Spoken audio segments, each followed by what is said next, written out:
अरे दोस्तों, एक बात बताओ, आजादी सिर्फ तलवारों से आई थी या कलम से भी? तो दोस्तों, जब भगत सिंह जी ने सेंट्रल असेंबली में बॉम्ब गिराया था तो सिर्फ बॉम्ब नहीं था, उसमें कुछ पैम्पलेट्स भी थे और उस पैम्पलेट्स में लिखा था सही सोच, सही शिक्षा और सही अवेयरनेस से भी क्रांति हो सकती है। तब शिक्षा ने हमें आजादी दी थी, अब शिक्षा हमें विकास कराई, देश को आगे बढ़ाई। सिंपल है भाई कि ज्ञान बढ़ाओ, देश को आगे बढ़ाओ। द ओनली थिंग इज, जितना हम पढ़ेंगे, जितना सक्सेसफुल होंगे, उतना देश के काम आएंगे, जितना देश के काम आएंगे उतना देश हमारा आगे बढ़ेगा।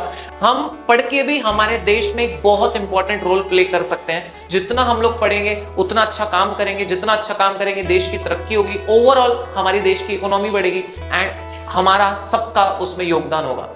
जो बॉर्डर पे देश की सेवा कर रहे हैं उनका बलिदान तो सर्वोच्च है, उनका बलिदान तो सबसे बड़ा है, लेकिन आज हम भी हमारे देश के विकास में, हमारे देश को विश्व गुरु बनने में कुछ कंट्रीब्यूशन दे सकते हैं। हम हमारा रोल, हमारी रिस्पॉन्सिबिलिटी, हमारी जो ड्यूटीज है उनको प्रॉपर तरीके से निभा के, उनको सच्चे मन से निभा के हम देश को विश्व गुरु बनाने में मदद कर सकते हैं। दोस्तों, जिन्होंने हमें आजादी दिलाई उन्होंने तलवार से, कईयों ने ज्ञान से, कईयों ने लिख के, कलम से बहुत अच्छा काम किया और हमारा देश आजाद हुआ। अगर हम वो सब नहीं कर सकते, इसका ये मतलब नहीं हम देशभक्त नहीं है। अगर हम हमारा टाइम, हमारी ड्यूटी, हमारी रिस्पॉन्सिबिलिटी, हमारे फंडामेंटल ड्यूटीज जो हमारे कर्तव्य हैं वही सही से पालन करें तो वो भी एक बहुत बड़ी देशभक्ति है। तब शिक्षा ने हमें आजादी दी, आज वही शिक्षा हमें विकास देगी। सिंपल मैथ से बॉस, ज्ञान बढ़ाओ, देश आगे जरूर बढ़ेगा। जैसे पढ़ाई बिना एग्जाम पास नहीं होगा, वैसे ही ज्ञान के बिना, नॉलेज के बिना भारत विश्व गुरु नहीं बनेगा। और हाँ, ज्ञान का मतलब सिर्फ सिलेबस नहीं, सोच और समझ भी।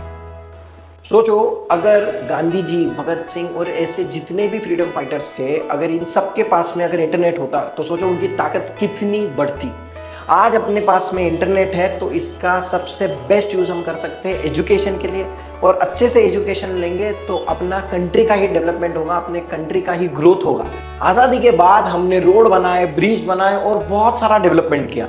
तो ये सारे डेवलपमेंट में एक चीज़ कॉमन थी, जो था शार्प माइंड। जितना ज़्यादा माइंड शार्प होगा उतना प्रोग्रेस बढ़िया होगा। आज के डेट में अगर मुझे देश की सेवा करनी है तो क्या मुझे भी बॉर्डर पे जाना पड़ेगा? क्या नहीं, आप लोग अपना जो रोल मिला है वो रोल भी अगर हम अच्छे से कर लेते हैं तो वो भी एक देश की सेवा है। चाहे आप सीए, सीएस, सीएमए या कोई भी प्रोफेशन में आप हो, अगर वो प्रोफेशन भी आप अगर अच्छे से कर रहे हो तो वो भी आपके कंट्री के लिए एक कंट्रीब्यूशन है। कॉर्पोरेट वर्ल्ड में हेल्प करने वाले हैं, कंपनीज को फॉर्मेशन में और कंपनीज को कंप्लायंस में हेल्प करने वाले, तो क्या ये भी देश की सेवा है? आंसर इज यस, क्योंकि यही कंपनीज अपना स्टॉक मार्केट है, यही स्टॉक मार्केट अपने कंट्री का एक फाइनेंस का हब है।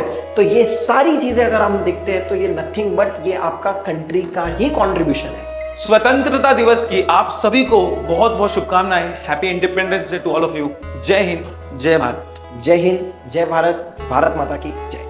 Happy Independence Day to all of you. Bharat Mata की जय। इंकलाब जिंदाबाद। जय हिंद।